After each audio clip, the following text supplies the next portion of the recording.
Welcome back to the show. LeBron scooted his way to the game to watch the Lakers win over the Warriors. Steph was back, and guess who else was, Brew?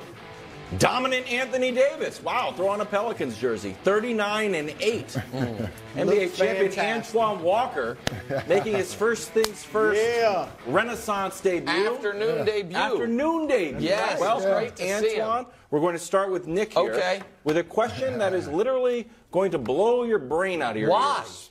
Just ask because it's a wild question. Quit priming the audience like there's some massive difference between these two teams that are 2.5 different in the standings. What's the question? The question is this. Who's more of a title contender?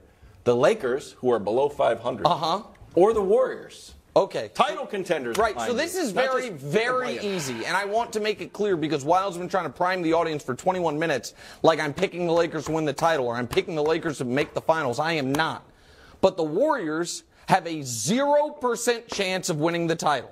So every team that I think could do it has a better chance. And the Lakers, however unlikely, we know the path. And now I could go like pro-political ad, tell you the Lakers, since the trade deadline, have the second best defense in the league. And Anthony Davis is playing great. And maybe the time off could be good for LeBron. And they're 5-2 in their last 7. But that's not what I want to do. I want to actually go negative on the Warriors. The Warriors have been, from before the year started, when I have a hard time remembering, but something weird happened with them. It was post-parade, pre-ring night. There was their veteran leader slugged their new $100 million guy in the face, and we all saw it. That's what it was. So that happened. I do remember that. And then, 20 games in, they were a 500 team. They were 10-10, and I asked Brew, you worried yet? He's like, nope. They're my team. I'm Mr. Somewhat Occasionally Consistent. So I said, okay, let's check in at 40 games. 40 games in, they were 20-20. And then 60 games in, they were 30-30. And the young guy that was supposed to come, help and get better, he actually doesn't play for them anymore. And one of the other young guys gets DMP's coach's decisions. And then there is this other problem, which is this. The road record. Can we show it, please? Because we know they're going to be on the road for every series. Steve Kerr taking the ball. Do we? That strikes me as a team that can't win 4 series in a row, all of which will start and end on the road. Probably not. And so, again, yikes. Again, this is not a pro-Lakers argument. It is that the Warriors are drawing dead. And, Brew, I know they were the team you picked before you abandoned them to the Suns. I haven't abandoned them. They're my pick. I'm just saying the Phoenix Suns should win it. I thought we did the last No, time. I'm being objective. Nick is sitting here. I'm still with Dallas. He don't believe in Dallas anymore than he believes in the freaking Nets anymore. So explain the Warriors. How are they a title contender more than the Lakers? Explain it. One word, Nick, and Twan will understand this. Pedigree. Pedigree. I know the road record is horrendous. But I'm going to believe in Steph Curry and Draymond Green and Klay Thompson to solve that. Obviously, you want home court advantage in the first round if they can get it, all right? But here's the thing, Nick, besides the pedigree, that's why I'm going to gloss over the road record, which is horrible.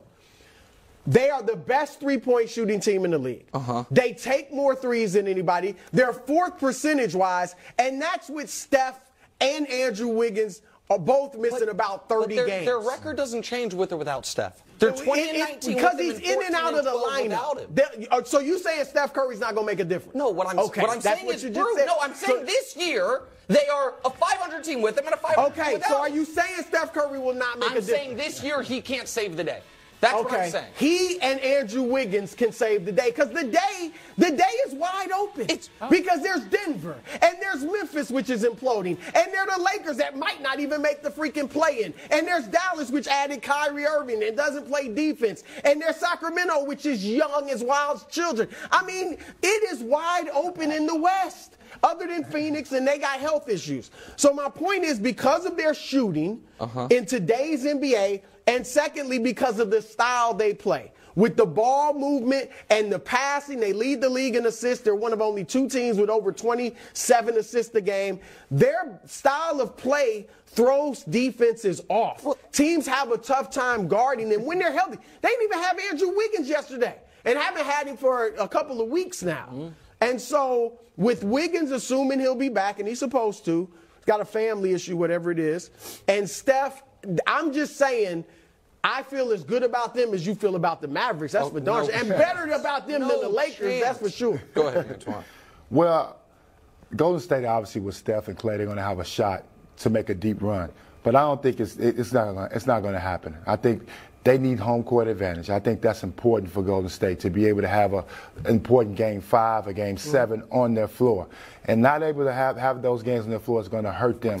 Because they play different on the road. If you watch Golden State, they're a very different team on the road. They're very vulnerable. You can go at them. So why is that? Is it because the Draymond punch and that the lack of cohesiveness and trust that sort of flares up on the road? I don't think it's the punch. I think it's more or less, there's nothing wrong with Draymond being physical and putting the physical presence to his team. But I just think they play different. When you're a team that shoots a lot of threes, when they don't go in, and you get on the road, and then you got young players that may not respond well to tough road games. That's the difference. They get key minutes. These guys got to show up. Jordan Poole, is he going to show up? Is Kuminga going to show up? These guys got to show up on the road. They show up at home. Mm-hmm. Can they show up on the road? But here's the question: do they have a better chance than the Lakers? What do you think? And it's totally fair. Assuming the Lakers make the playoffs. No, right? I mean, we got to assume that. Assuming the Warriors make the playoffs. Oh, stop it. What do you mean? You don't think they could get knocked down to the play-in? You don't think they could? They will be in the postseason. Well, the play-in doesn't count. The Lakers aren't yet even in the postseason. One of the 8? They will make them. I'm saying the Lakers aren't even in the play-in. Well, I understand that, right? The Warriors will at least be in the play-in. Okay. Yes, I'm saying. I think they'll be a top 6 seed. Okay. You got a team that's looking in the Victor Wembanyama sweepstakes winning the Mavs. No, the Lakers. I know they don't have their pick, but I'm just saying. They're not even in the playoffs. All right, we have to turn our attention to the hottest team in the entire league, the New York Knicks. They won again, this time in double overtime in Boston. Career game for Quickly, who was in for Jalen Brunson. 38 points in a very Tom Thibodeau, 55 minutes of action. Brew, are you ready to say the Knicks are the real deal? And before you do, let's take a trip down memory lane. Take a listen. You trying to nail me? Record this Knicks media and play it back never when I'm proven wrong. This Knicks team is a threat to no one in the playoffs, and in 6 weeks, we'll be talking about, are they going to make the playoffs? Oh, this is such an outrage. Wow, excellent throwback. Did America see the date on that? That was December 21st, which that was not 6 weeks ago. No, it was far longer than. Can we show what the standings were 6 weeks to the day after I said that? The question was, will the Knicks make the playoffs? That was 6 weeks later. And everybody has been all of Knicks media. But you threw it out willy-nilly. That's you fine. meant 6 weeks. You meant 8 weeks. That's exactly okay, and what I mean is this, right now. And Knicks media and the Knicks fans can get all upset if they'd like. Because right after that clip, they lost 5 in a row, which is why nobody said a mumbling word about it. In order to win a round in the playoffs, we agree they would have to beat either Milwaukee, Boston, Philly, or Cleveland. Correct? Yeah, 4-5 Cleveland. They can't beat any of those teams. Really? Cleveland? Yes, Cleveland. Cleveland, who has the player the Knicks wanted to get and didn't get in Donovan Mitchell. I'm happy for the Knicks that they are once again at their apex of, post-Ewing basketball, which is they're going to be a frisky round 1 team. But I'm not apologizing to anyone. You just said they'll be struggling to make the playoffs. Yeah, and no, I said that no one is going to think they are a threat. And that the question will be, will they make the playoffs? They have answered that question. They will make the playoffs. So this is what I hate about some of the national media, because they're so polluted by the fact they walk around the streets of New York City and they want fans to be like, hey, loved what you said about the Knicks today. And but I don't care about that. Does anyone at this table think the Knicks are a threat in the East? If you do, speak now, bro. Shut the hell up. Let me hear it. Here's what I'm going to say. Let me hear it. A threat to win the East, no. Okay. But hold on. A threat. They are a legitimate playoff. No. Well, here's what I'm saying. Nobody thinks they're a threat to win the East. Well, a threat. Just a threat. Yeah, like a pair of scissors is a threat. They're a guaranteed team to make the playoffs. Yes. And I will say this: they got a shot against Cleveland. That's going to be, and they might get. It's a 4-5. They just beat the Celtics. For the amazing team at home without Jalen Brunson. They're 3-1 against the Celtics. I'll give you that. Here's so they're a threat. This is my question about the Knicks, and I think Twan will understand this. All right.